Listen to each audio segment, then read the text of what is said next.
फिर से शुरू कर रहे हैं। सबको नमस्ते। Final statement, financial statement of companies. देखो याद रखना इसमें एक बातें, फाइनेंशियल स्टेटमेंट ऑफ कंपनीज में ये थ्योरी पार्ट है, ज्यादा इसमें तीन जाम है नहीं, यानी फुल लेंथ का सवाल आएगा नहीं ज्यादा इसमें। फिर भी पढ़ना है, योगी जानकारी के लिए आपको सुनना है। यहाँ पे देखो एक चीज समझो कि आगे जो ब्यौरा लिखा है वो बाद में कभी पढ़ लेंगे, अभी जो मेन कम से कम सुन के जाओ, कुछ आज आया है तो कुछ सुन ही लो। फाइनेंशियल स्टेटमेंट जब ये बात बोलते हैं तो इसमें कुल तीन चीजें बनानी है। एक तो हमें पीएल स्टेटमेंट बनाना आना चाहिए, दूसरा हमारे पास में बैलेंस शीट बनाना आना चाहिए, और पीएल स्टेटमेंट में जो बातें लिखी होती हैं उसका डिटेल ब्यौरा जो लिखा रहता है नोट्स टू अकाउंट्स में लिखा रहता है।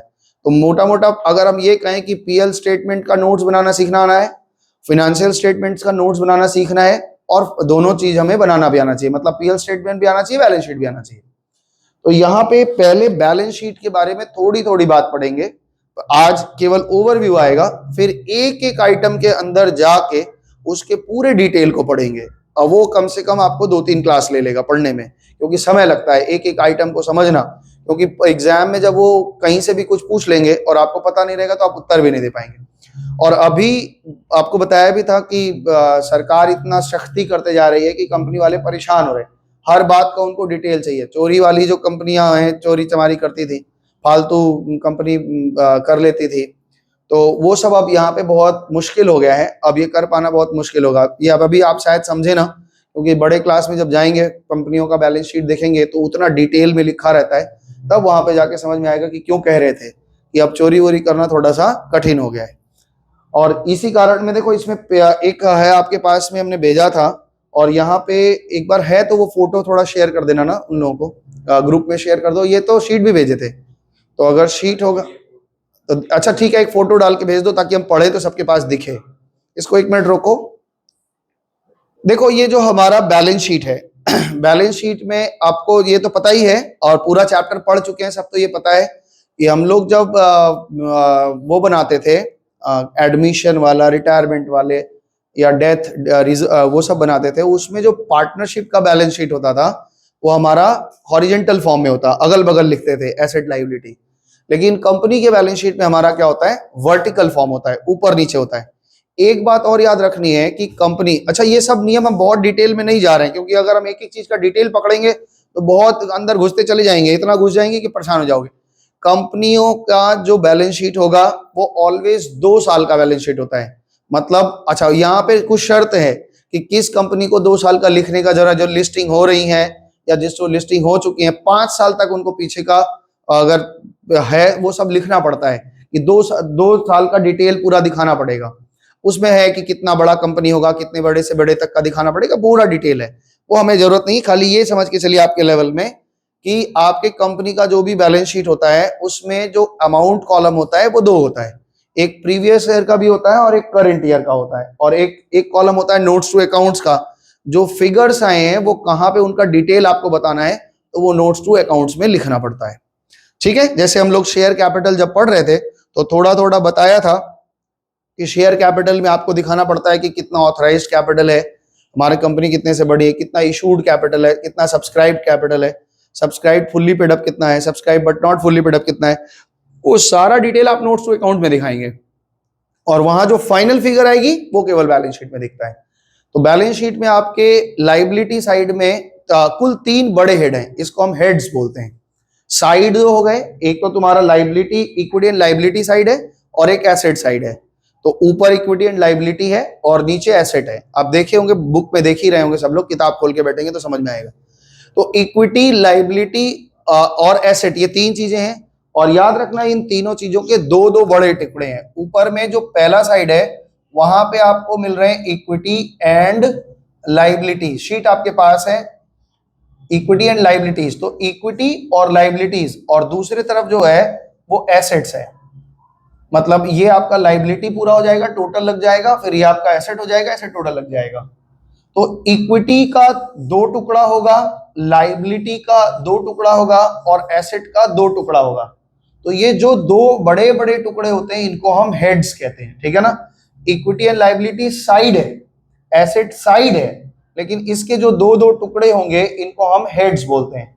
तो हेड्स में क्या क्या आता है बारी बारी से एक रफली आइडिया आज लगेगा, और शेड्यूल 3 में कैसे कैसे क्या क्या। शेड्यूल 3 और शेड्यूल 6 से डरने वाली बात नहीं है, कुछ सेम ही है, कोई दिक्कत नहीं है, केवल थोड़ा बहुत कहीं कहीं चेंज है, वो अपने आप बताते रहेंगे बीच बीच में।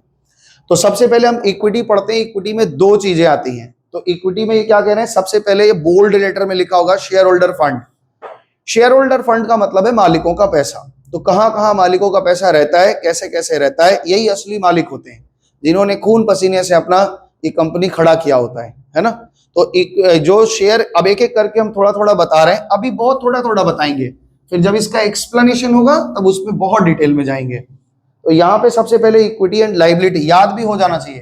तो पहले साइड में ए में आपका जो इक्विटी एंड लाइबिलिटी है, equity and liability, equity and liabilities में पहला चीज जो बोल रहे हैं, ये तो साइड है, इसमें ए जो आ रहा है वो शेयर होल्डर फंड है। शेयर होल्डर फंड ये आपका हेड्स है। अब इसके अंदर में तीन चीजें आएंगी, ए बी और सी। पहला चीज आपके अंदर शेयर कैपिटल है। इसको ऐसे ही याद करना मतलब आप जब बार बार सवाल बनाएंगे तो अपने आप याद हो जाएगा। सबसे पहले आता है शेयर कैपिटल।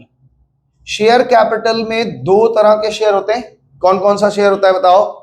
एक इक्विटी शेयर होता है और एक प्रेफरेंस शेयर होता है। आपको बहुत अच्छी तरीके से पता है कि इक्विटी शेयर मतलब असली मालिक है, मालिक तो प्रेफरेंस शेयर वाले भी हैं, लेकिन इक्विटी शेयर वाले असली मालिक हैं और उनसे छोटे लेवल के मालिक प्रेफरेंस शेयर वाले होते हैं। प्रेफरेंस शेयर का पता है क्या होता है? पूरी बात पता है कि प्रेफरेंस शेयर मतलब इन लोगों के नाम के आगे प्रेफरेंस क्यों लिखा है? क्योंकि इनमें दो चीज की इनकी प्राथमिकता मिलती है। क्या क्या चीज की प्राथमिकता मिलती है? सबसे पहले प्राथमिकता मिलती है उनको डिविडेंड पहले मिलता है और इनका डिविडेंड का रेट फिक्स होता है, और उसके बाद में जो बच जाता है वो सारा का सारा इक्विटी वालों का हो जाता है। ये तो पता है, सारा बात हम लोग ये सब जानते हैं पहले से। तो शेयर कैपिटल में ये दोनों तरह के शेयर कैपिटल का जो टोटल आएगा वो टोटल यहाँ पे लगा करके फिगर में लिखा रहेगा, ठीक है ना। और ये क्या क्या होगा, कैसे कैसे होगा, जब हम डिटेल में जाएंगे तो वहां पढ़ेंगे। अभी तो पहला है शेयर कैपिटल। दूसरा बात है reserve and surplus. Reserve and surplus ये तो अभी आपको पता है अच्छे तरीके से। जितना तरह के रिजर्व सरप्लस निकाले जाएंगे वो सब इसी के अंदर में रखे रहते हैं। जनरल रिजर्व हो, कैपिटल रिजर्व हो, सिक्योरिटी प्रीमियम हो, सब कुछ इसी के अंदर रहेगा। रिजर्व सरप्लस जो जो मालिकों का है, आउट ऑफ प्रॉफिट जो जो चीजें बनाई जा रही है वो सब इसी में रहेगा, ठीक है। इसके बाद एक नया चीज आ रहा है money received against share warrants. आपके ना बुक में भी लिखा होगा और कहीं money received against share warrants. जानते हो एक चीज बताएं, वारंट्स कहीं कहीं ना आपके बैलेंस शीट में ये ऐसे स्टार बनाया होगा, डबल स्टार, है ना। क्या मतलब है इसका? इसका मतलब ये है कि इसकी खाली आपको मीनिंग समझनी है, इसका कोई ट्रीटमेंट वगैरह नहीं आएगा, ये आपके सिलेबस में नहीं है, तो इसलिए इसको ध्यान में रखना है। यहाँ कुछ दिखाना चाहते हैं, money received against share warrants होता क्या है, तो इसके बारे में आपको पता है कुछ कुछ कि नहीं? Money received against share warrants क्या होता है? कंपनी कभी कभी शेयर वारंट्स यूज करती है।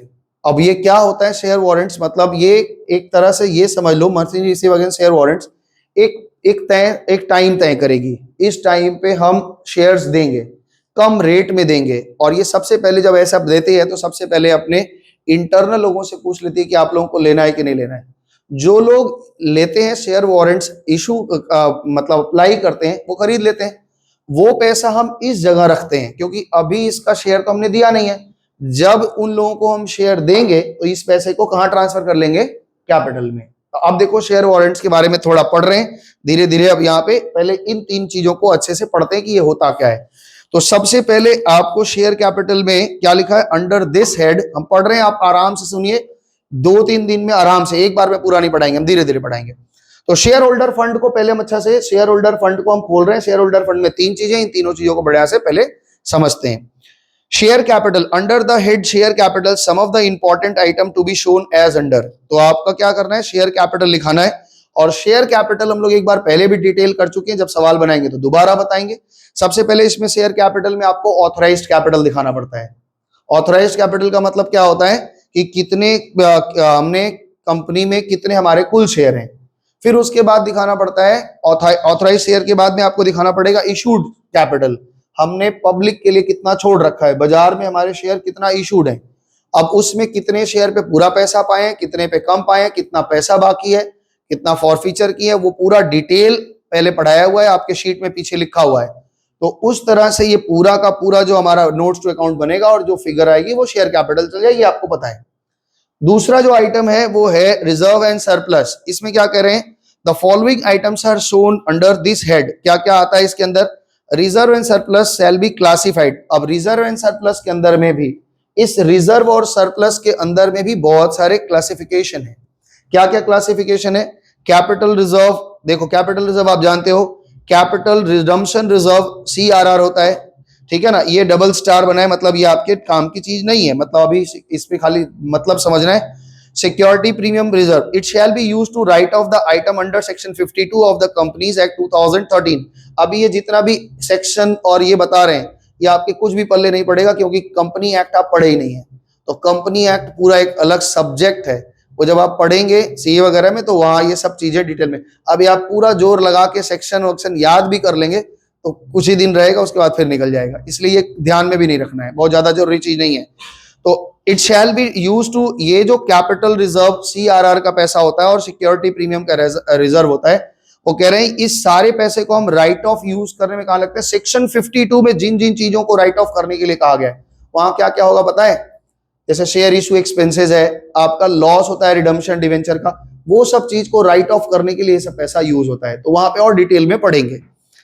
Balance if any shown under the reserve, यहाँ पर बोला सिक्योरिटी प्रीमियम का जो रिजर्व है, discount on issue of debenture, अगर इस ईयर में कुछ राइट ऑफ हुआ है तो हम सिक्योरिटी प्रीमियम से काट देते हैं। Under section 52 of the companies act, security premium can be utilized for, एक बड़ा लिस्ट दिया इन्होंने 9 चीजों का, कि सेक्शन 52 में वो जो सिक्योरिटी प्रीमियम का पैसा है उस पैसे को हम कहां कहां यूज करते हैं, तो थोड़ा थोड़ा पढ़ लेते हैं, देखो ध्यान से। For issuing fully paid bonus share, अगर company fully paid bonus share देती है, बोनस शेयर कुछ भी नहीं होता, फालतू चीजें हैं, खाली बेवकूफ बनाने के लिए होता है, ऐसा शेयर देती है कि आपको पैसा नहीं देना है उसके बदले में, है ना, और फुल्ली पेड शेयर आपको डाल देते हैं, तो फॉर उसमें जो पैसा उनको चाहिए तो वो क्या करते हैं, सिक्योरिटी प्रीमियम को क्या करते हैं, कैपिटल बना लेते हैं और बात खत्म होती है। मतलब यहां से पैसा घुसा दे रहे हैं, इसमें सिक्योरिटी प्रीमियम का पैसा राइट ऑफ कर रहे हैं, उससे बना रहे हैं कैपिटल और अपने शेयर होल्डरों को कैपिटल बढ़ा दे रहे हैं। तो क्या कोई फायदा हो रहा है इसमें? अगर कंपनी बोनस शेयर देने से कंपनी को, सबको लगता है कि भाई सब तो इतने पढ़े लिखे नहीं है, है ना, हम तुमसे कहें ऐसे तरीके से कि देखो तुम्हारे 100 रुपया यहाँ पड़ा है, 100 रुपया यहाँ पड़ा है ना, तो कितना है, अभी भी तुम्हारे पास 200 रुपया है, और हम कह रहे हैं नहीं हम बोनस शेयर देंगे, ये 100 रुपया हटा के यहाँ 200 लिख दिए, तुम खुश हो जाओ, यो मेरे को नया शेयर मिल गया, कोई फायदा हुआ? पहले बोनस शेयर में कभी भी कुछ फायदा नहीं होता है, लेकिन पब्लिक को ऐसा लगता है हमको कंपनी बोनस मिला है, बोनस मिला है, कुछ नहीं होता बोनस में। बोनस में ये क्या करें कि मेरे पास शेयर कैपिटल इतना था, ये आपको दिखता नहीं था, आपके शेयर कैपिटल में इतना था, लेकिन ये भी तो शेयर होल्डरों का ही पैसा है। अब ये कहती है इसमें से हम 50 रुपए का बोनस देंगे, तो 50 रुपया रिजर्व में रखा और यहाँ 50 रुपया जोड़ दिया, अभी भी तो मेरा शेयर कैपिटल उतने ही का ही है, शेयर होल्डर फंड तो उतने का है, तो कोई चेंजेस नहीं आता, कोई दिक्कत नहीं होती, समझ में? जैसे ऐसे है कि मम्मी घर में हलवा बनाई और हलवा बना करके क्या की, 2 प्लेट में, एक प्लेट में पूरा आधा किलो हलवा रखा है, मम्मी बोली नहीं एक बार तुमको एक प्लेट में आधा मिलेगा, फिर एक प्लेट में आधा, 2 बार देंगे, फर्क कहां पड़ रहा है, पूरा तो मिलने ही वाला था जितना उतना ही मिल रहा है। तो शेयर, बोनस शेयर से कभी भी क्या होती है, संख्या बढ़ जाती है, लेकिन आपका प्राइस में कोई दिक्कत, मतलब आपका जो ये आपको कभी नहीं फील होना चाहिए कि हमारा कुछ प्रॉपर्टी बढ़ गया, कुछ ऐसा हो, कुछ नहीं होता है बोनस शेयर में, ऐसा हो जाए। तो कहता है कि जो सिक्योरिटी प्रीमियम का पैसा है सेक्शन 52 में, यहाँ पे सिक्योरिटी प्रीमियम का पैसा कहाँ कहाँ यूज करेंगे वो सब यहाँ पे बातें हैं। राइटिंग ऑफ प्रीलिमिनरी एक्सपेंसेस, यानी स्टैब्लिशमेंट एक्सपेंसेस है और उसको राइट ऑफ कर रहे हो, कोई कैपिटल लॉस आप करके आए हैं, धीरे धीरे राइट ऑफ करने के लिए सिक्योरिटी प्रीमियम का पैसा यूज करते हैं। आगे क्या है, for writing of issue of expenses under writing commission, share issue expenses है, अंडर राइटिंग कमीशन है, इन सबको देने के लिए भी हम यूज कर ले। तो इस तरह से अब इन्होंने बहुत सारे लिस्ट बनाए हैं, इसको एक बार आप पढ़ेंगे, हम लोग भी पढ़ेंगे धीरे धीरे। अब आगे यहाँ पे नीचे आता है एक चीज आपके पास में है, money received against share warrants, तो इसके बारे में पढ़ रहे हैं। Money received against share warrants क्या, आज एकदम टेम्पोररी बता रहे हैं, हम डिटेल में फिर चलेंगे, अगर आपको पढ़ने का मन करेगा, यही बोले ना इसमें बकवास बहुत है, शेयर इशू एक्सपेंसेस को केवल सिक्योरिटी प्रीमियम को कहां कहां यूज करेंगे इसका 8 ब्यौरा है, 9 ब्यौरा है। उस एक एक चीज को वहां जा जाके समझाने में कम से कम 8-15 मिनट तो एक चीज पे लग जाएगा कि कहां उस सिक्योरिटी प्रीमियम का पैसा यूज करते हैं। और वो अभी आपके किसी काम का नहीं है, खाली एक सुनना है। और इसमें ना एग्जाम्स में कुछ आने वाला है ना कुछ, लेकिन सुन लेने से क्या होगा कि लगेगा कि हमको कंपनी का थोड़ा नॉलेज हो गया है। Money received against share warrants, इसके बारे में बता रहे हैं। डबल स्टार लगाए मतलब आपके सिलेबस से आउट है, लेकिन ये खाली मीनिंग जानना है। A share warrant is a financial instrument, ये एक फाइनेंशियल इंस्ट्रूमेंट है issued by a public company. अच्छा, ये बात तो आपको पता ही है कि केवल पब्लिक कंपनी को ही राइट्स होती है कि वो पब्लिक से पैसा ले सकता है। बाकी कोई कंपनियां, लिमिटेड कंपनी ही केवल ले सकती है। प्राइवेट लिमिटेड कंपनियां किसी भी तरह से पब्लिक से पैसा नहीं वसूल सकती।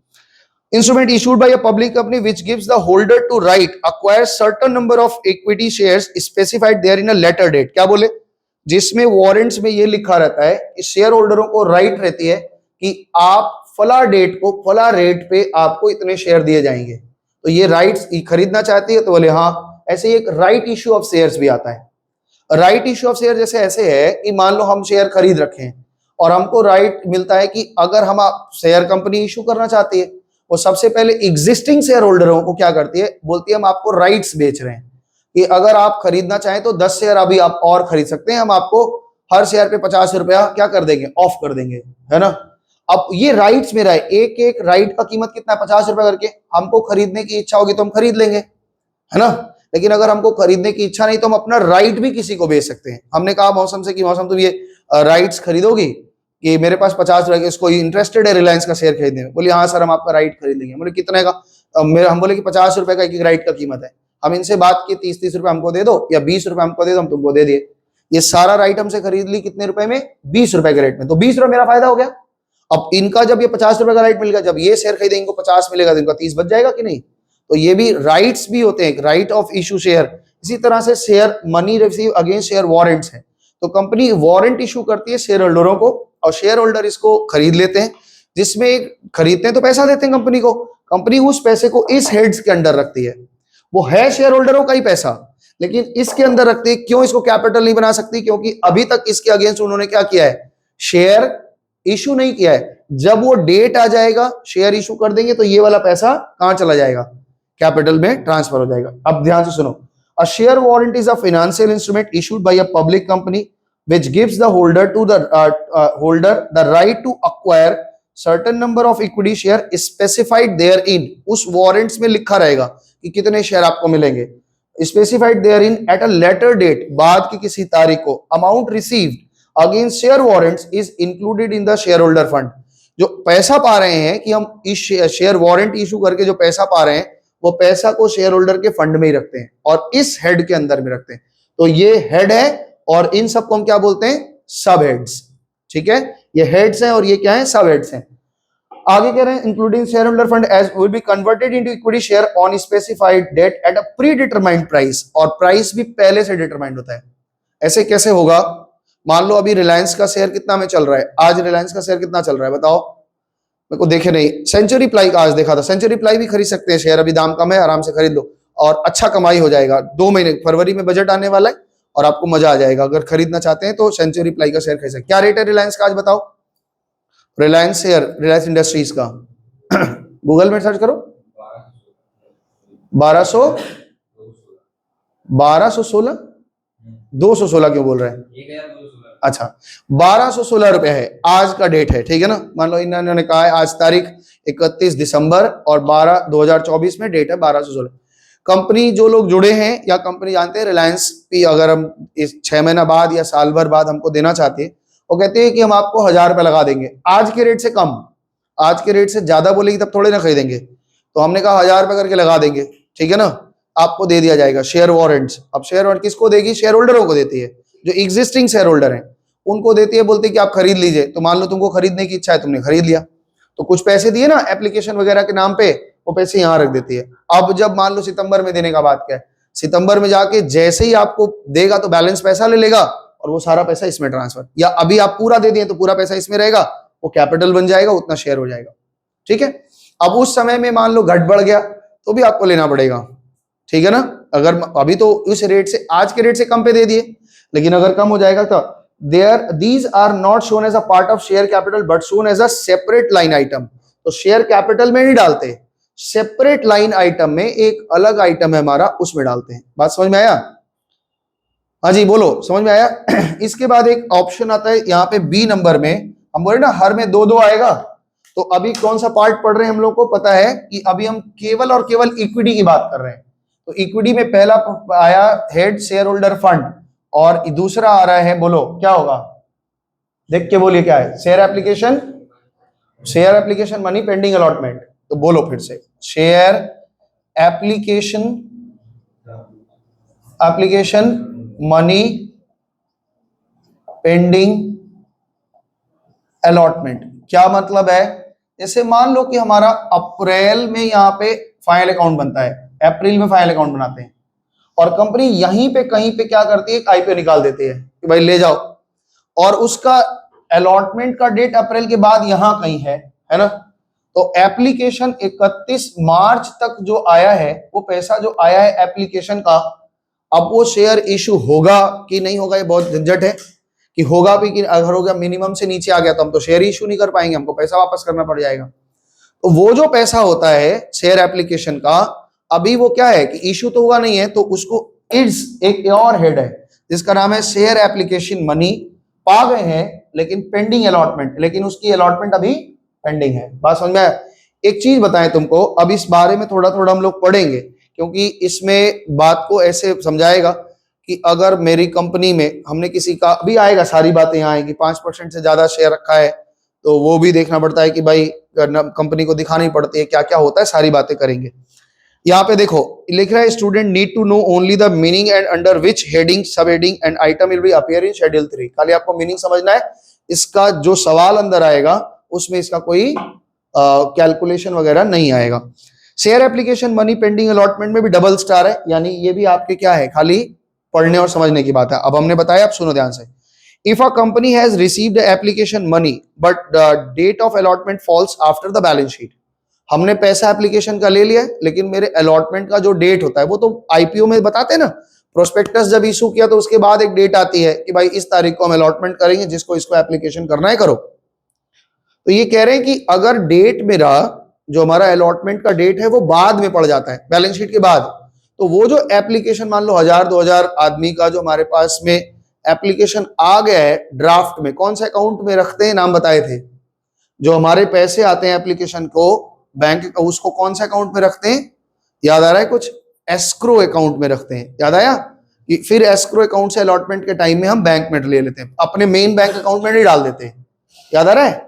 जब शेयर शुरू करे तो बताए थे। तो ये कहता है कि if a company received application money but the allotment falls after the balance sheet date, such application money pending allotment will be shown in the following manner. इस तरह से हम दिखाएंगे क्या क्या।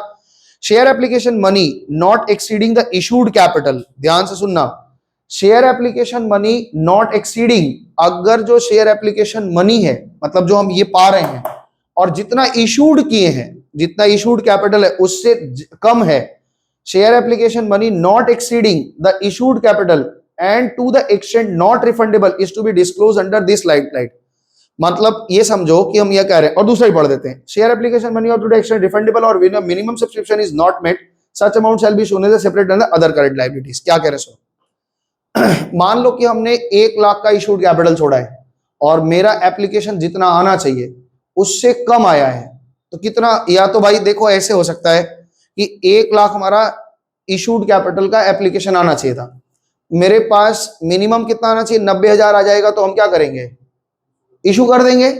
अगर मान लो अभी बैलेंस शीट का डेट है, ध्यान से समझना इस बात को, अभी मेरे बैलेंस शीट का डेट है और केवल 40,000 एप्लीकेशन आया, तो ये बात अभी शक में है कि हम शेयर इशू करेंगे कि नहीं करेंगे। यहां नहीं रख सकते, तो कहां रखेंगे, इसको अदर करंट लायबिलिटी में रखेंगे, यहां नहीं रख सकते। बात समझ में आया? अब मान लो कि मेरे पास में 1 लाख हमको माने थे कि मेरा शेयर एप्लीकेशन आना चाहिए, और मेरे पास 1,20,000 आ गया है, तो 1 लाख रुपया इसमें रखोगे, बाकी 20,000 को अदर करंट लायबिलिटी में रखोगे। मतलब यहां पे ये कहना चाह रहे हैं कि आप इसमें उतना ही पैसा रखेंगे और तभी रखेंगे जब श्योर हो जाएगा कि आपका शेयर इशू होगा। अगर मान लीजिए आपने 1 लाख सोचा था कि भाई 1 लाख मेरा एप्लीकेशन आ जाना चाहिए और 90% से कम आएगा तो आप एप्लीकेशन कर ही नहीं सकते। 90% से कम अगर आ गया तो हमने क्या करना पड़ेगा, वो रिफंड कर देना पड़ेगा। तब उसको इसमें नहीं रख सकते क्योंकि वो एप्लीकेशन मनी अभी वैलिड नहीं हुआ। हो सकता है कि हमारा और एप्लीकेशन ना आए तो वो जो 30-40 हजार रुपए पाए वो तो रिफंड करना पड़ जाएगा। उसको कहां रखेंगे हम, अदर करेंट लाइबिलिटीज में, ठीक है। क्योंकि डेट आ गया और उसमें आपको पता है कि कंपनी एक्ट कहता है उसमें ब्याज लग जाता है, आपको 15 दिन या 12 दिन के अंदर में रिफंड करना है, नहीं कर पाते तो उसमें ब्याज लगा के आपको ड्राफ्ट बना के भेजना पड़ जाएगा। और अगर आपका मान लीजिए 1 लाख आप सोचे थे, 1 लाख आ गया है तो इसी में रख लो, और 1 लाख से 1,20,000 आ गया है तो 1 लाख इसमें रखेंगे और 20,000 अदर करंट लाइबिलिटी में। फिर से एक बार पढ़ देने, सुन लो ध्यान से। कह रहा है कि अगर ये जो share application money pending allotment का पैसा आता है इसको दो तरह से दिखाते हैं। पहला बता रहे हैं share application money not exceeding, अगर वो एक्सीडिंग नहीं है issued capital and to the extent not refundable, जहां तक आप रिफंड नहीं करेंगे मतलब शेयर इशू कर देंगे, is to be disclose under this line, ठीक है ना, आइटम लाइन। और share application money to the extent refundable, जहां तक रिफंड करना है, और where minimum subscription is not met, जहां तक मिनिमम सब्सक्रिप्शन मेट नहीं हो रहा है तो क्या सच amount shall be shown separate under item, जहां पे आएगा वो अदर करंट लाइबिलिटी में जाएगा। बात समझ में आ गई है? आगे सुनो, फिर वही बात लिख रहे हैं, student need to know only the meaning and under which heading sub heading this item will appear in schedule 3। खाली आपको ये दोनों बातों में स्टार लगा हुआ है, इसमें आपको खाली ये समझना है। अब इसमें शेयर कैपिटल हमने इक्विटी वाला पार्ट खत्म किया है, अभी और डिटेल है इसमें कि कंपनी शेयर कैपिटल कैसे शो करती है, क्या करती है, वो सारी बातें अभी हम लोग और एक बार डिटेल में पढ़ेंगे। तो वो कहाँ है, थोड़ा पढ़ाएं थोड़ा सा। इसमें दूसरा नंबर, ये जो पहला शेयर होल्डर फंड के बाद शेयर कैपिटल इक्विटी पार्ट हो गया। लाइबिलिटी में दो तरह की लाइबिलिटी पता है आपको कौन कौन सी होती है? मान लो ये दूसरा जो हम बता रहे हैं ये ए बी हो गया। अब इसमें आपका आएगा लाइबिलिटीज, तो लाइबिलिटीज में तीसरी बात क्या आ जाएगी बताओ? Non current liabilities. Non current liabilities का मतलब क्या होता है? नॉन करंट लाइबिलिटीज का मतलब क्या होता है बताओ भाई? नॉन करंट लाइबिलिटीज का मतलब क्या है? लॉन्ग टर्म, है ना। तो लॉन्ग टर्म में आपको तो अभी एक मोटे तौर पे आप जानते हैं कि लॉन्ग टर्म लाइबिलिटीज किसको बोलते हैं। हम ये बताए थे ना कि long term liability, short term liabilities आप पता है अच्छी तरीके से। ये क्या कह रहे हैं सुनो, नॉन करंट लाइबिलिटीज क्या होता है? A non current liability is a liability which is not classified as a current liability. जिसको हम करंट लाइबिलिटी नहीं मानते वो सारी लाइबिलिटी हमारी क्या बन जाती है? हंस रहा है गोल, ये क्या बात है, जो दूध नहीं हो पनीर है, ऐसा टाइप का डेफिनेशन लिखा है। तो ऐसे ही बांटेंगे, non current liability shall be classified as under. अब इसके अंदर में लॉन्ग टर्म में क्या क्या आ जाएगा? सबसे पहला इसके अंदर में हेड आता है लॉन्ग टर्म बोरोइंग्स। अब ध्यान से सुनना, इसमें भी बहुत सारे नाम आएंगे। क्या आएगा? लॉन्ग टर्म, ये सब शीट में लिखा हुआ, हम तो ऐसे टेम्पोररी लिख रहे हैं फिर भी समझो। लॉन्ग टर्म बोरोइंग्स का मतलब है, देखो बोरोइंग का मतलब होता है जब हम मांग के लाते हैं किसी से पैसा कि हमको कैश फॉर्म में पैसा दो, तो वो बोरोइंग्स के अंदर आएगा। क्या क्या आ सकता है अब अंदाज से बताइए? बोरोइंग्स कब कब आ जाएगा? डिवेंचर आएगा इसके अंदर, क्योंकि डिवेंचर इशू करते हैं तो कैश लेते हैं। हमने किसी फिनेंशियल इंस्टीट्यूशन से लोन लिया, वो इसके अंडर आ जाएगा बोरोइंग्स में। तो ये क्या कह रहे हैं देखो, borrowings refer to loan taken by the company. Borrowing shall be classified as long term borrowing when they are payable by the company after 12 months. लेने के 12 महीने के बाद अगर हमें चुकानी है तो वो लॉन्ग टर्म बोरोइंग कहलाएगी। अब देखो मान लो कि लॉन्ग टर्म बोरोइंग है, लॉन्ग टर्म बोरोइंग है और इसमें हमारी किस्तें बना रखी हैं, तो जो किस्त इस साल पूरी होने वाली है वो लॉन्ग टर्म से हटके करंट लाइबिलिटी में चला जाएगा। मान लो हमारे पास 1-1 लाख की 10 है और इस साल हमें 1 लाख पे करना है, तो 1 लाख यहां से कम करके यहां 9 लाख कर लोगे और 1 लाख जो करंट मैच्योरिटीज बोलते हैं वो कहां चला जाएगा? करंट लाइबिलिटी में। तो ये सब बातें आपको ध्यान में रखनी पड़ेगी। तो धीरे धीरे 1-1 लाख 1-1 लाख 10 साल में जाएगा, वो खत्म हो जाएगा जीरो। तो यहाँ पे सुनो, company borrowing shall be classified 12 months from the date of the loan, it shall be shown under the following heads. और क्या क्या हो सकता है देखो, कहता है बॉन्ड्स हो सकते हैं, कंपनी अपना बॉन्ड्स इशू करती है, डिवेंचर इशू करती है, premium payable on redemption of debenture, अगर मान लो प्रीमियम दे रही है अपने डिवेंचर के रिडम्पशन पे, वो भी आपकी लॉन्ग टर्म बोरोइंग्स होती है। लॉन्ग टर्म लोन्स है, पब्लिक से या किसी बैंक से या किसी फाइनेंशियल इशू, किसी फाइनेंशियल कंपनी फिनकॉर्प से लेती है, अदर पार्टीज से लेती है, fix deposit, public deposit, public से डिपॉजिट लेती है। तो आपको पता ही होगा, बताए भी थे कि जैसे हम बैंक में पैसा जमा करते हैं वैसे ही कंपनी में भी पैसे जमा होते हैं। तो अगर पब्लिक से डिपॉजिट्स भी लेती है तो वो भी यहीं से आ जाएगा, पब्लिक डिपॉजिट या एफडी करवाती है। अदर लोन्स एंड एडवांसेस, और अदर कोई लोन्स या एडवांसेस लेती है जो 12 महीने के बाद का है, वो इसके अंदर में आ जाएगा, लॉन्ग टर्म बोरोइंग के अंदर में। ठीक है, याद रखना जब लॉन्ग टर्म बोरोइंग आप लेते हैं तो इसका नोट्स टू अकाउंट में डिटेल दिखाना पड़ता है कि आपने कहां से लोन लिया है। ऐसे ही बड़ी बड़ी कंपनियों में ना, ऐसा नहीं है कि आप कंपनी बना लेंगे और अपने मन का लिखते चले जाएंगे। आपको नोट्स टू अकाउंट्स में पूरा डिटेल लिखना पड़ेगा। आज आपको हम रिलायंस का लास्ट ईयर का फाइनेंशियल रिपोर्ट दे देंगे, ठीक है ना। वो बहुत मोटा है, पिछले साल भी दिए थे सबको, तो बहुत मोटा है पीडीएफ फॉर्म में। जहां उसका बैलेंस शीट होगा और जहां उसका नोट्स होगा वो देखोगे तो तुमको लगेगा कि कैसे बनाया जाता है। कंपनी कहां कहां से लोन ले रखी है, शेड्यूल बैंक से लिया है कितना लोन, नॉन शेड्यूल बैंक से कितना लोन लिया है, पाड़ा मोहल्ला के बैंक से कितना लोन लिया है, वो सारा डिटेल उसको दिखाना पड़ेगा। ठीक है ना। तो यहाँ पे क्या दिखा रहा है, लोन्स एंड अदर एडवांसेस, ये सारी बातें आएंगी अंदर। फिर कह रहा है borrowing shall be further be sub classified as secured and unsecured loan. हम क्या बताया आपको कि आपने जो लोन लिया है ना, ये लोन में फिर आपको दिखाना पड़ेगा, दो कैटेगरीज करना पड़ेगा नोट्स टू अकाउंट्स में, कि कौन सा इसमें सिक्योर्ड लोन है और कौन कौन सा अनसिक्योर्ड लोन है। सिक्योर्ड और अनसिक्योर्ड तो समझते हैं। सिक्योर्ड लोन का मतलब क्या होगा, अंशिका? सिक्योर्ड लोन का मतलब क्या होगा? जो सिक्योर है, हाँ, मतलब भरना नहीं पड़ेगा। और अनसिक्योर्ड का लोन का मतलब है जो हमको भरना पड़ेगा। यही तो मतलब है। क्या हमको क्यों देख रही है? पानी पिलाना थोड़ा है। सिक्योर्ड लोन का मतलब होता है जिसके लिए हमने कुछ चीजें, अपना एंगेजमेंट वाला रिंग गिफ्ट करके आए कि रखे रहो, नहीं दे पाएंगे तो मेरा एंगेजमेंट टूट जाएगा, ऐसा टाइप का कुछ गिरवी रख के आते हैं। अनसिक्योर्ड लोन का क्या मतलब होता है?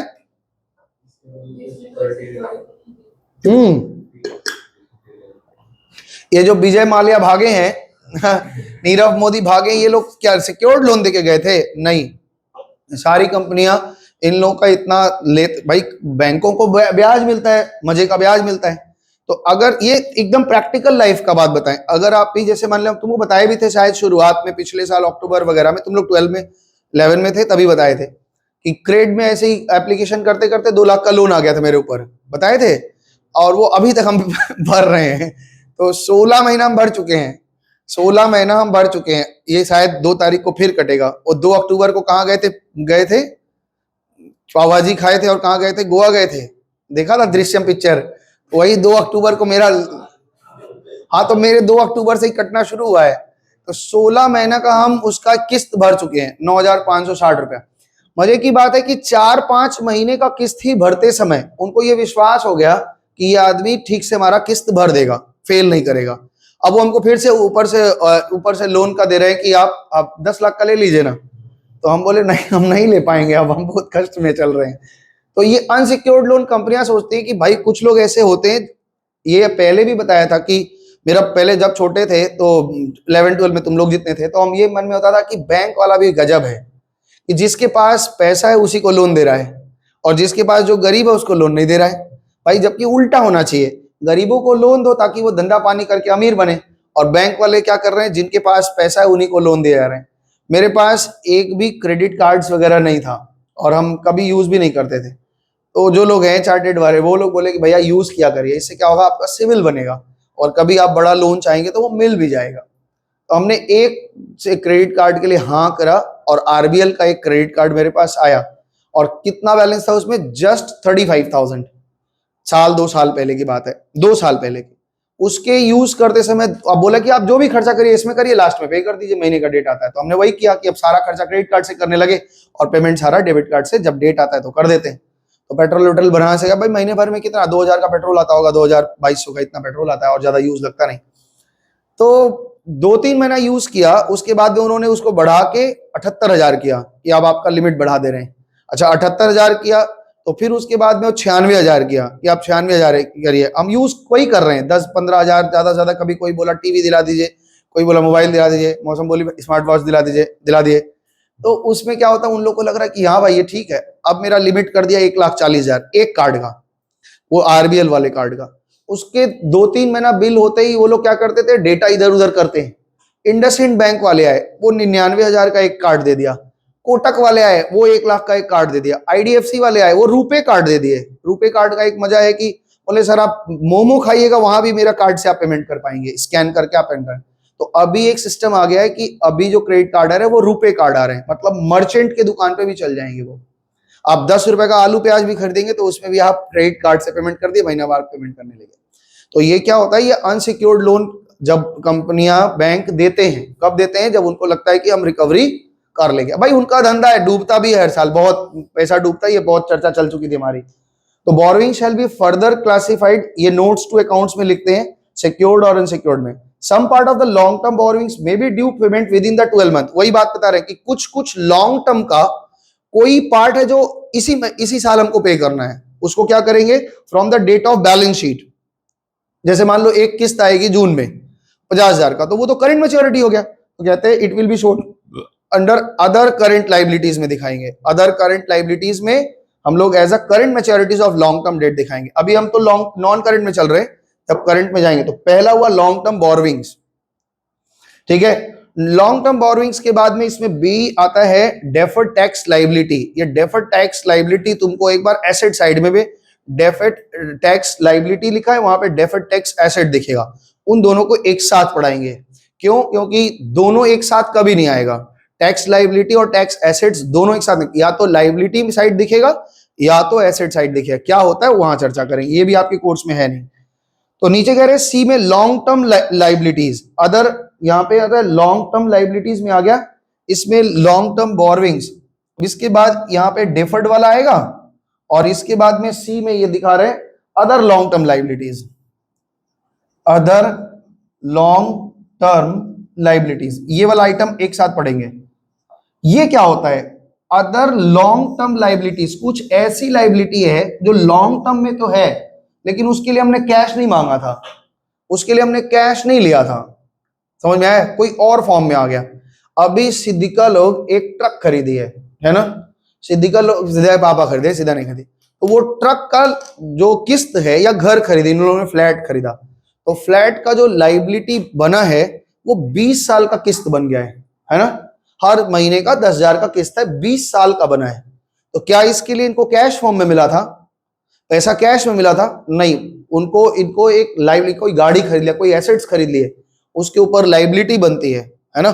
तो लाइबिलिटी अगर बन जाती है तो उसको हम बोरोइंग्स में नहीं रखेंगे, अदर लॉन्ग टर्म लाइबिलिटीज में रखेंगे। अब इसमें एक साल में जो जो किस्तें खत्म हो गई वो खत्म हो गई, 19 साल की बची, 18 साल के, तो ये कैश फॉर्म में या नॉन कैश फॉर्म में, ऐसा समझेंगे, ठीक है। और इसके बाद एक डी में आएगा लॉन्ग टर्म प्रोविजंस, यहां पे डी आएगा long term provision. Long term provision, long term provision तो समझते ही हो, जैसे डीआरआर वगैरह अभी हम लोग पढ़े थे। लॉन्ग टर्म प्रोविजन का क्या मतलब है, सुनो। अदर लॉन्ग टर्म लाइबिलिटी, ये भी आपके कोर्स में नहीं है, डबल स्टार है, तो शीट में बहुत सारा चीज कट जाएगा कि इतना डिटेल आपको पढ़ना ही नहीं है। प्रोविजन इज द अमाउंट, अब ध्यान से सुनो, लॉन्ग टर्म प्रोविजन के बारे में बता रहे हैं। Provision is the amount set aside to met the future liabilities. Provision क्या होता है, कहते हैं कुछ अमाउंट होता है set aside to meet futures liabilities, भविष्य में लाइबिलिटीज को पे करने के लिए हम कुछ अलग कर लेते हैं, ठीक है। लाइबिलिटीज को पे करने के लिए हम लोग क्या करते हैं, कुछ अलग अलग। The amount of which can not be determined with reasonable accuracy. अच्छा, ये बात आपको पता है, रिजर्व और प्रोविजन और लाइबिलिटी में क्या अंतर है, 11 में बताए थे एक बार। अगर हमको वापस कर पाओगे तो हमको बहुत खुशी मिलेगा, मतलब जो हम बताए थे वो हमको लौटा पाओगे। तो कोई बता सकता है इसमें से, रिजर्व, प्रोविजन और लाइबिलिटी में क्या अंतर होता है, बताओ मौसम। बोली हम भुला गए हैं, एक बात बोले, हाँ बोलो। रिजर्व कैपिटल से बनता है और प्रोविजन सेल प्रॉफिट से। रिजर्व कैपिटल से बनता है, मतलब अपना पूंजी तोड़ के हम गुल्लक बना लेते हैं। फिर कैपिटल गेन जो होता है उससे रिजर्व बनता है, और प्रोविजन जो होता है वो प्रॉफिट से बनता है। तुमको बताओ रितेश क्या होता है, भूल जाते हैं, कोई बात नहीं, ये तो कई हम ना पूरे साल में बहुत सारी चीजें नई नई आती है। लाइबिलिटी क्या होती है, लाइबिलिटी का मतलब ये होता है, आप फ्रेमवर्क एक चैप्टर आएगा आपका वो 12 उसमें क्या नाम है, इंटर में छोटा सा चैप्टर पढ़ाएंगे, उसमें डेफिनेशन ज्यादा पढ़ाते हैं। तो उसमें क्या होता है, लाइबिलिटीज होती है कि हमने कोई ऐसा पाप पीछे कर दिया था जिसका भुगतान हमको भविष्य में करना पड़ेगा, और एकदम डेफिनेट है कितना पे करना है और कब पे करना है कि नहीं करना है, पहले ये तय करो, पे करना है कि नहीं करना है। ये दोनों बातें, अगर ये बात पक्का है कि, सॉरी हम फिर से समझा दे रहे हैं, बहुत सारा हो गया गड़बड़, तो फिर दो बातें चेक करनी है। सबसे पहला बात चेक करना है कि पे करना है कि नहीं करना है। अगर ये एकदम फाइनाइट है कि पे करना ही है, और कितना पे करना है ये भी बात तय हो जाए, यानी दोनों बात अगर तय हो जाए तो ये लाइबिलिटी हो जाती है।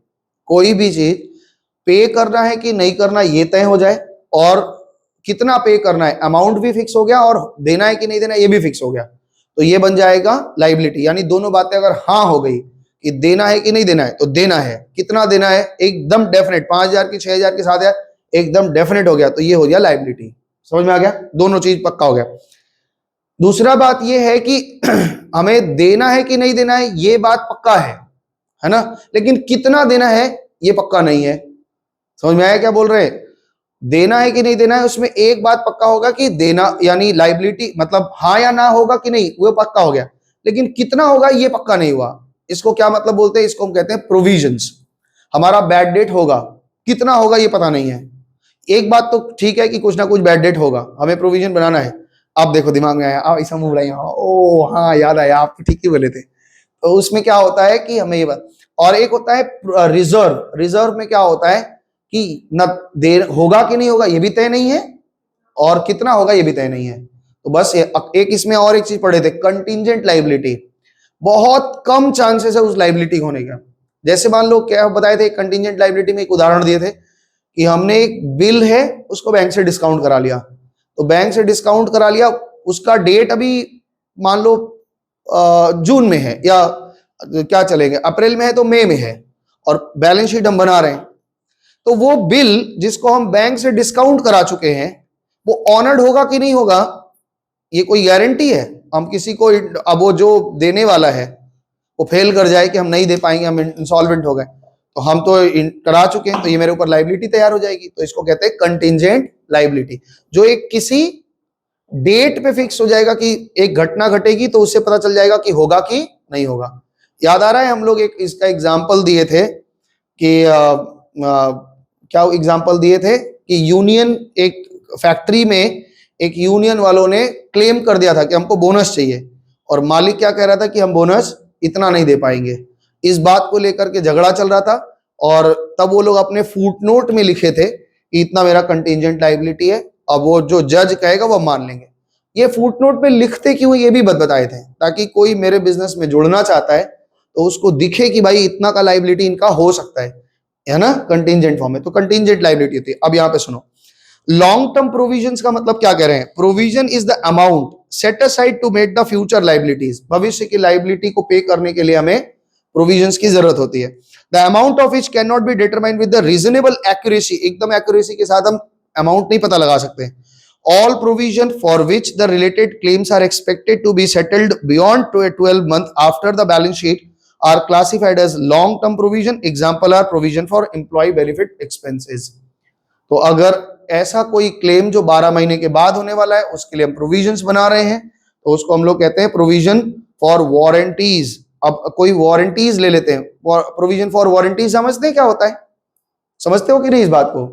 Provision for employ benefits, provision for warranties. जैसे मान लो कि किस कंपनी का पंखा यूज करते हैं कि हाथ वाला, कौन सा चलता है हेवेल्स का। तो हेवेल्स कंपनी, थोड़ा इधर उसको देख ही नहीं पाया, थोड़ा इधर आ जा, तो या तुम इधर आ जाओ, वो तो इधर देख रहा है, तुम इधर आ जाओ। हाँ, तो क्या हो रहा है, जो बोला कि सर हम लोग हेवेल्स का पंखा यूज करते हैं। कल्पना करते हैं हमारे क्लास में जितने लोग हैं वो सब हेवेल्स का पंखा यूज करते हैं, और हेवेल्स के पंखे को जो हम खरीदते हैं तो उसमें कुछ वारंटी देते हैं। क्या वारंटी देते हैं बताओ? 1 साल 2 साल, पंखा में तो ज्यादा मिलता है भाई, 1 साल 2 साल 4 साल। ये कह रहे हैं सर 4 साल का उसका वारंटी मिलता है। वारंटी में क्या रहती है, कॉइल जल जाएगा तो हम आपको दे देंगे, ठीक है ना, या बना के रिपेयर करके दे देंगे, होता है। तो कंपनी के मान लो क्लेम होता होगा कि नहीं होता होगा हर साल। ऐसा तो है नहीं कि किसी का पंखा ही नहीं जल रहा है, जलेगा। हमारा नहीं जला वो अलग बात है, मोहित का जल गया, इतने लोग खरीदे थे, मोहित का जल गया। अब मोहित उसको क्या किया कि क्लेम किया, तो कंपनी उस क्लेम के लिए भाई 4 साल का वारंटी दिया था, तो उसके लिए प्रोविजन पहले से ही हर पंखे पे 5 रुपए या 10 रुपए ही बना के रखती है, लेकिन एक प्रोविजन बना के रख रही है। तो वो प्रोविजन किस लिए बना के रखा है कि भविष्य में कोई वारंटीज होगा तो हमको अपने पूंजी नहीं तोड़नी पड़ेगी, हम उस वारंटी के प्रोविजन से ही क्या कर देंगे, क्लेम दे देंगे। समझ में आया? तो ये प्रोविजन फॉर वारंटीज है, ऐसा ऐसा चीज आएगा। तो इतना डिटेल में नहीं पढ़ोगी तो सब खैनी खाइएगा, वैसा हो जाएगा। बोलता है ना पंचायत में, बोला तुमको खैनी खाना लगते हैं, हम बड़े बड़े आदमी हैं, चाय पीते होंगे। बोला है भुटकुन चाय बनाओ, क्या बोलता है, दूठो चाय बनाओ जल्दी से। आगे सुनो, तो ये हो गया, इसमें 4 चीजें आई। अभी यहाँ एक चीज छोड़े हैं, अब इसको एक बार फिर से रिवीजन लेते हैं। हमने 2 इक्विटी पूरा पढ़ा दिया और लाइबिलिटी में अभी 1 हेड्स पढ़ाया है, share holder fund, share capital. अभी इसमें डिटेल और पढ़ना है, नोट्स अकाउंट्स अभी बहुत बाकी है, इसलिए हम खाली अभी ऊपर ऊपर बता रहे हैं। रिजर्व एंड सरप्लस बता दिया और money received against share warrant बता दिया। तीनों चीज दिमाग में आ रही है? अगर कोई बात करेगा इस पे बता पाओगे क्या होता है?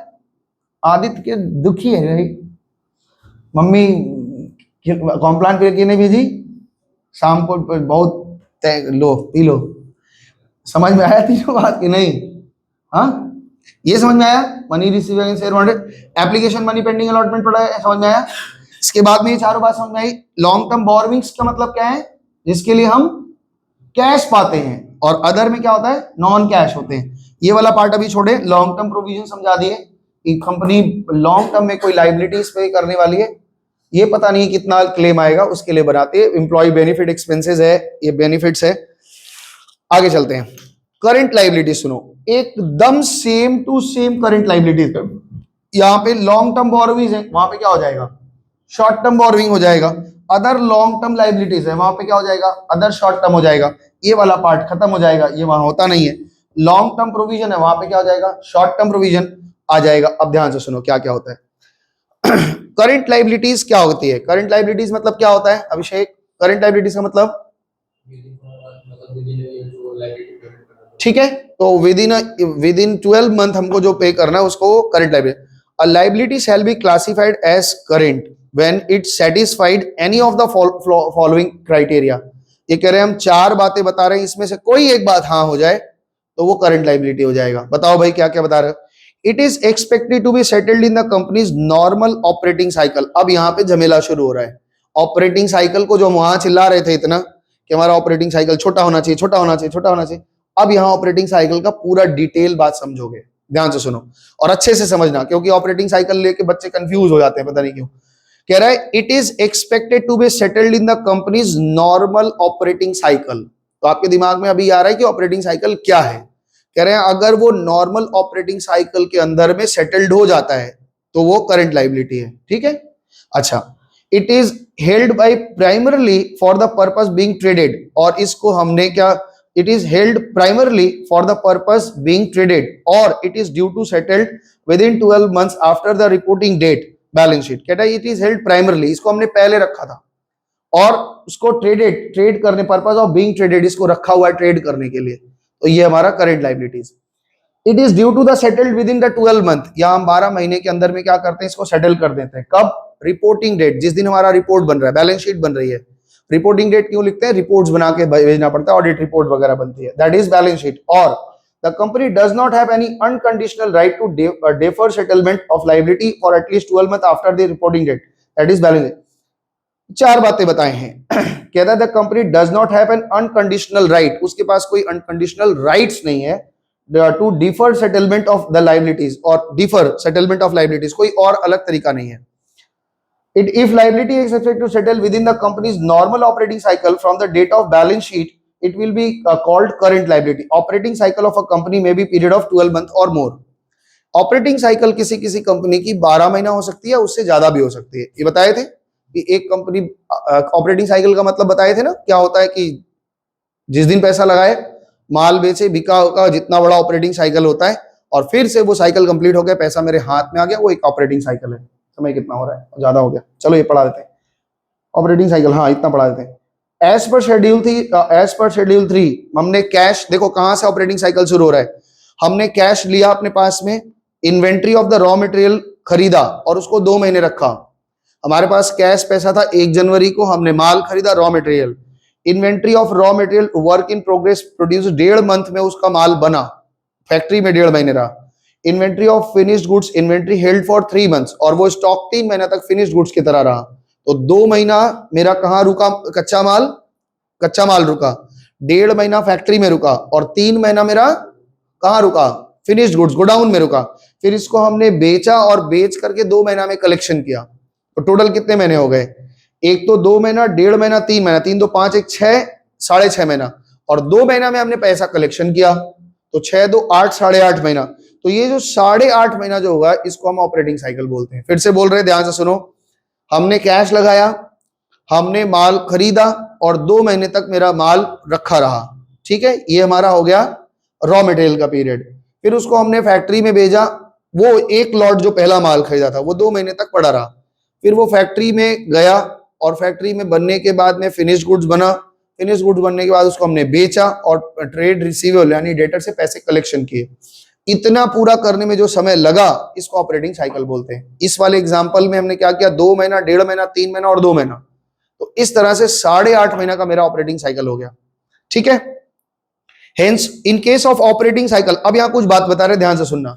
In case of operating cycle can not be identified, जिस सवाल में आप एकदम आइडेंटिफाई नहीं कर पा रहे हैं तो क्या करेंगे, that it is assumed that have a duration of 12 months from the date of balance sheet, और हम डेट ऑफ बैलेंस शीट से 12 महीना का ऑपरेटिंग साइकिल मान लेते हैं। मान लो हम नहीं निकाल पा रहे हैं, कुछ ऐसा चक्कर है, कुछ ऐसे आइटम्स बनते हैं जिसमें हम ऑपरेटिंग साइकिल एकदम नहीं निकाल पा रहे हैं, तो 12 महीने को हम क्या मानेंगे, ऑपरेटिंग साइकिल मानेंगे। If the operating cycle is of a period of more than 12 month, अब मान लो हम निकाल पा रहे हैं और 15 मंथ आ गया, all liabilities of that business which are due to settle within 15 month balance sheet shall be classified under current liabilities। मतलब समझ में आया, 3 बातें बताई। या तो आप ऑपरेटिंग साइकिल निकाल लो, 6 महीना, 8 महीना, 10 महीना जो भी आपका निकल रहा है, तो वो आपका ऑपरेटिंग साइकिल हो गया।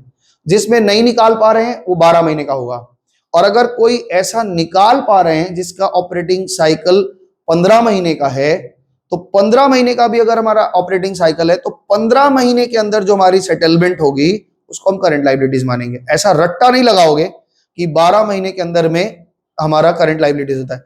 ऑपरेटिंग साइकिल मेन फैक्टर है। अगर ऑपरेटिंग साइकिल 12 महीने से नीचे है तो आप 12 महीना तक मानो तो नॉर्मल है, कोई दिक्कत नहीं है, तब तो करंट लायबिलिटी वाला आपका डेफिनेशन पूरा ही हो रहा है। लेकिन कोई ऐसा बिजनेस जिसको बनाने में, जैसे मान लो कोई कॉन्ट्रैक्टर है, घर बना के देता है, तो वो उसका घर मान लो करंट उसको भाई ऑपरेटिंग साइकिल क्या होता है, 15 महीने का बन रहा है, तो हम 15 महीने के अंदर में जो लायबिलिटी सेटल होगी उसको हम करंट लायबिलिटी मानेंगे, ठीक है। तो यहाँ पे इफ द ऑपरेटिंग साइकिल, अब लास्ट बात है, if the operating cycle is of period less than 12 month, किसी का ऑपरेटिंग साइकिल 8 ही महीना है, all liabilities of the business which are due to settlement within 12 month of the balance sheet shall be classified as a current liability. मतलब 12 महीने से नीचे का है तो हम 12 महीना तक तो मान के यूं ही चल रहे हैं। अगर 12 महीना से 13 महीना, 14 महीना, 15 महीना, 16 महीना ऐसा होता है, तो उस 16 महीने, तब साल भर का नहीं देखते, तब 16 महीना, लेकिन ऑपरेटिंग साइकिल अगर वो 15 महीना का है, 16 महीना का, तो उतने टाइम में जो होगा उसको हम करंट लायबिलिटीज मानेंगे, ठीक है। ये आपका ऑपरेटिंग साइकिल है। इसको अब देखो करंट लायबिलिटीज में क्या क्या बातें बता रहे हैं। हाँ चलो इसको अगले दिन शुरू करेंगे, यहां तक आप एक बार रखिए, करंट लायबिलिटीज अगले दिन शुरू करेंगे। ऑपरेटिंग साइकिल समझ में आ गया, उसके बाद करंट लायबिलिटी शुरू करेंगे और अगले दिन इस पे थोड़ा और डिटेल में जाएंगे, चर्चा करेंगे। थोड़ा कठिन है लेकिन हो जाएगा। चलो इसके लिए बहुत बहुत धन्यवाद सबको, नमस्ते, बाय बाय, टाटा।